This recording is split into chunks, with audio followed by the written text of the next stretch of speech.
Hi, I'm Callum Cletter. We're down here on Brasenose 1 on the Linear Fisheries Complex today, doing some filming for Gardner Tackle. Today I'm going to be fishing zig rigs. It's a tactic that I've done so well on here in the past, catching loads of fish, and what I normally do is fish a lot shorter zigs than everyone else. I found this catches a lot more fish, but it also catches a lot of the better fish as well.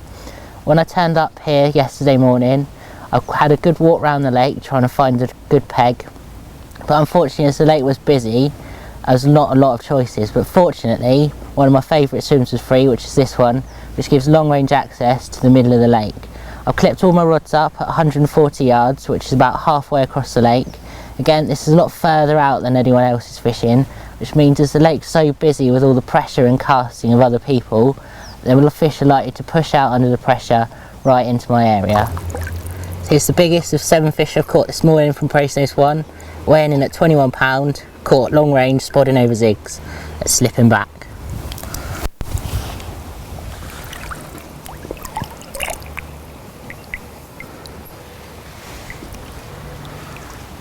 So on this session, I've caught the majority of my fish on zigs of 5 foot in length. This is something I've had great success on in the past in this lake. I feel it's an unpressured area of the water, as the majority of zig fishing is done in the upper third of the water, and then you have people fishing on the bottom.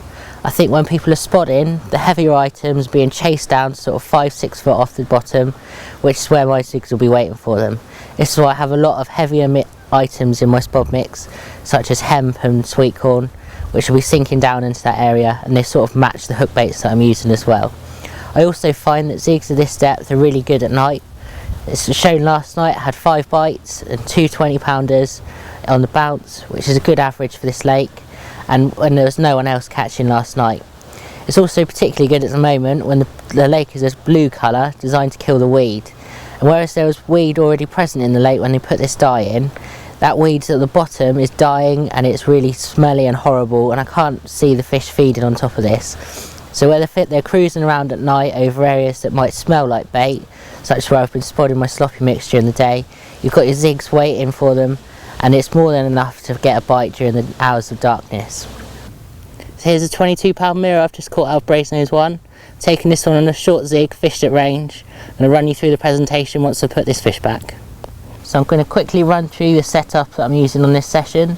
The first part of the setup is a 13-foot long range rod, coupled with a big pit reel with nice slow oscillation. I've loaded the reel up with 12-pound Pro Carp mainline.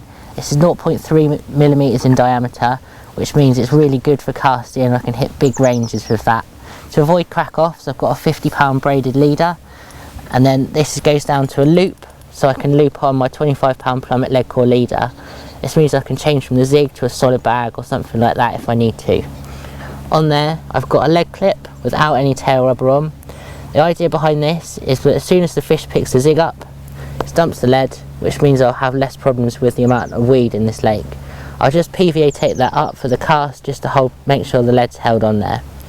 Inside the leg clip, I've got a quick lock swivel.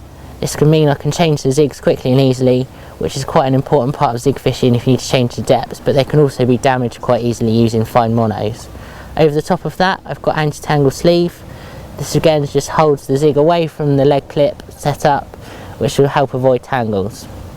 I've then got about 5 or 6 feet of 10-pound zig link. This stuff's really good for my zigs. I always use this diameter. It just means you don't get any problems with cut-offs or fish stuck in the weed and you can't get them out.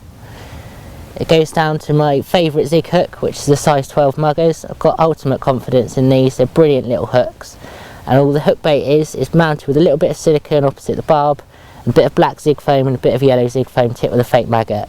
I've got 100% confidence in that hook bait, and it always gets me bites on lakes like this. So I'll cast this rod back out there and hopefully I'll get a bite. Here's the biggest of 19 fish I've caught so far. This one weighs 26 pounds.